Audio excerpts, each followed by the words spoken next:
প্রিয় দেশবাসী, আসসালামু আলাইকুম। দেশে এখন কি নির্বাচন হচ্ছে আমরা গুঞ্জন শুনি, আমরা সংবাদ মাধ্যমে শুনতে পারি দেশে এখন নির্বাচন হচ্ছে। আসলে এটা কি নির্বাচন? অবৈধ উপদেষ্টা ইউনূস তার সাজানো নির্বাচন।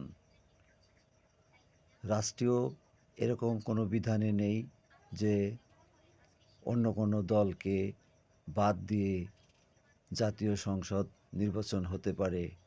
এইটা ইতিহাসের আমরা আজও পর্যন্ত খুঁজে পেলাম না যে রাজনীতিক বড় বড় দল তাদেরকে বাদ দিয়ে তাদেরকে স্থগিত করে রেখে নির্বাচন হবে।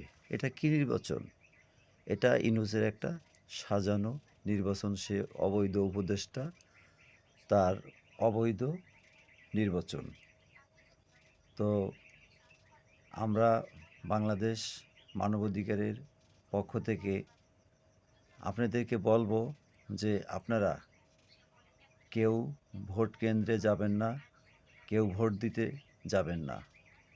কারণ বাংলাদেশ আওয়ামী লীগের সমর্থন যে ভোটার, এইটা সার্ভে করে এবং এইটা আমরা মানবাধিকারের থেকে জানতে পারি 50%-এর উপরে ভোট হচ্ছে বাংলাদেশ আওয়ামী লীগের।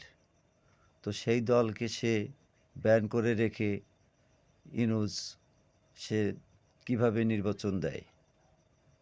তো আমরা কেউই ভোট কেন্দ্রে যাব না। আমরা এই নির্বাচনকে অবৈধ নির্বাচন, জাতিসংঘ থেকে ঘোষণা দিচ্ছে তারা নির্বাচন করে বানচাল করে দিয়েছে নির্বাচনকে। জাতিসংঘ থেকে তারা নির্বাচন করে তারা এই সাজানো নির্বাচনে যেয়ে যখন করবে জাতিসংঘ থেকে নির্বাচনকে এই যারা মন্ত্রী হবে, এমপি হবে, নির্বাচিত হবে এই অবৈধ নির্বাচনে, জাতিসংঘ থেকে তাদেরকে অবৈধ ঘোষণা করে দিয়েছে এবং তাদেরকে অবহেলিত এবং তাদের দণ্ডনীয় রাষ্ট্রীয় বিধানে তারা অপরাধী এবং অপরাধ। এই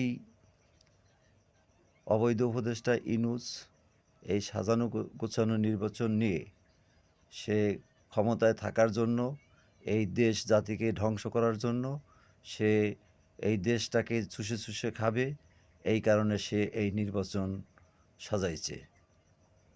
অনির্বাচিত কোনো সরকার, ইউনূস তো নির্বাচিত না, সে অনির্বাচিত সরকার, সে কোনো তার কোনো এইভাবে কোনো আইনে কোনো লতে এরকম নাই যে অবৈধ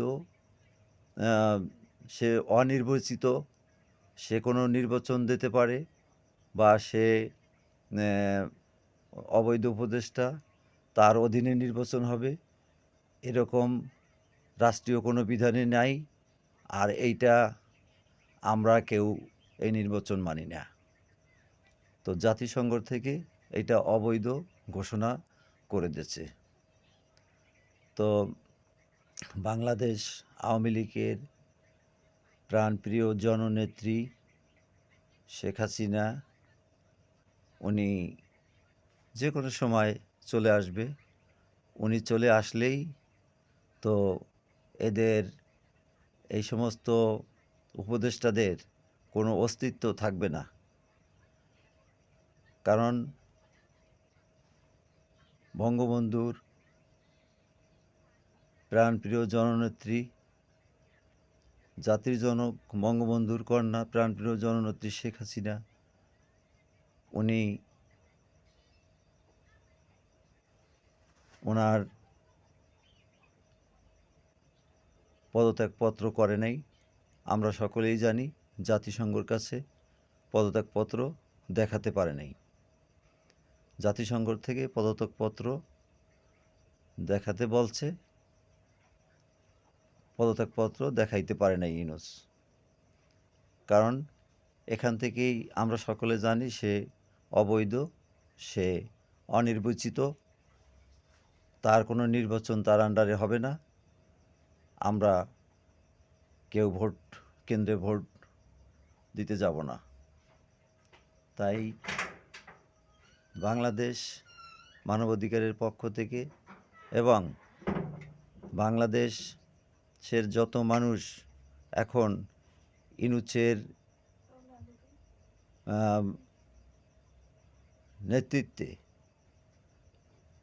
রাষ্ট্রের মানুষের কেউর কোনো জানমালের নিরাপদ নাই এবং কোনো যে যেখানে যে অবস্থানে যে আছে, শ্রমিক, কৃষক, মেহনতি, দিনমজুর মানুষ, কারো কোনো জানমালের কোনো নিরাপদ নেই এবং প্রতিনিয়ত ধর্ষণ, খুন, রাহাজানি, গুলি, সন্ত্রাসী, চাঁদাবাজি, টেন্ডারবাজি ইত্যাদি ইত্যাদি খারাপ কাজে এই অবৈধ উপদেষ্টাদের আন্ডারে এগুলি হচ্ছে এবং দেশের সরকারি থানার অস্ত্র, এই অস্ত্র জমা না দিয়ে কোনো নির্বাচন হতে পারে না। এইটা আপনারাও জানেন, দেশবাসী জানেন, আমরাও জানি। আমরা মানবাধিকারের পক্ষ থেকে এতটুকুই বলতে পারি যে সরকারি যে সমস্ত থানা লুটপাট জ্বালাও পোড়াও করে ৩২০০-র উপরে পুলিশ হত্যা করছে ডক্টর ইউনূস, হাজার হাজার মানুষকে খুন করে হত্যা করে আজকে ক্ষমতা দখল করছে ইউনূস। তো এভাবে আজকে কোনো মানুষের নিরাপদ নাই, জানমালের কোনো নিরাপদ নেই। প্রত্যেকটা বাসা বাড়িতে, বড় বড় জায়গায় যে ডাকাতি, ছিনতাই, র্যাবের পোশাক, পুলিশের পোশাক, নকল পোশাক তৈরি করে র্যাব সেজে, পুলিশ সেজে তারা ছিনতাই ডাকাতি করে করে হাজার হাজার কোটি টাকা মানুষের হাতেই নিয়ে এসছে। তো এভাবে সারা বাংলাদেশের থেকে সমস্ত ক্ষেত্রে, সমস্ত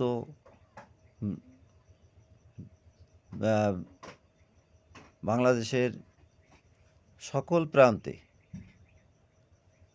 মানুষ এখন তারা আজকে তাদের শ্রমজীবী মানুষ, তারা কর্মজীবী মানুষ, তারা কর্ম করে খেতে পারতেছে না। আজকে তাদের একটা রিকশাওয়ালা পর্যন্ত দুবেলা দুমুঠো ভাত খেতে পারতেছে না। মানুষের কোনো আয় বৃদ্ধি নেই।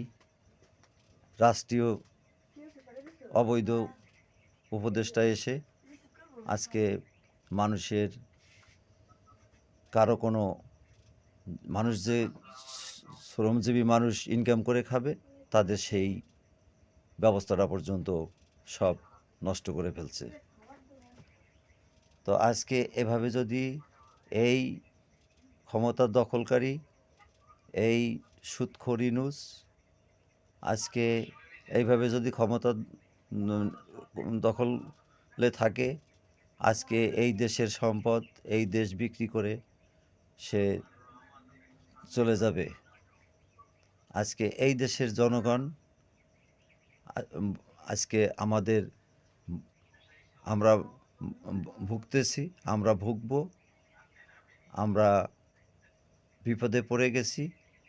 এই দেশ জাতিকে রক্ষা করতে, জাতিকে উদ্ধার করতে, মানবতার কল্যাণে, দেশের কল্যাণে, দেশকে, জাতিকে বাঁচাতে আসেন সকলে ঐক্যবদ্ধ হয়ে আমরা ইউনেস্কো প্রতিহত করি এবং জাতির জনক বঙ্গবন্ধুর আদর্শ কন্যা জননেত্রী শেখ হাসিনার উন্নয়নের যে পরিমাণ উন্নয়ন হয়েছে, সেই উন্নয়নের ক্ষেত্রে আমরা সকলেই শপথ গ্রহণ করি তাকে আমরা দেশে ফিরিয়ে এনে আমরা দেশ জাতির কল্যাণে ঐক্যবদ্ধ হয়ে সকলেই কাজ করি। সকলেই সুস্থ থাকবেন, ভালো থাকবেন। সকলের সুস্বাস্থ্য কামনা করে এখানে শেষ করছি। আল্লাহ হাফেজ।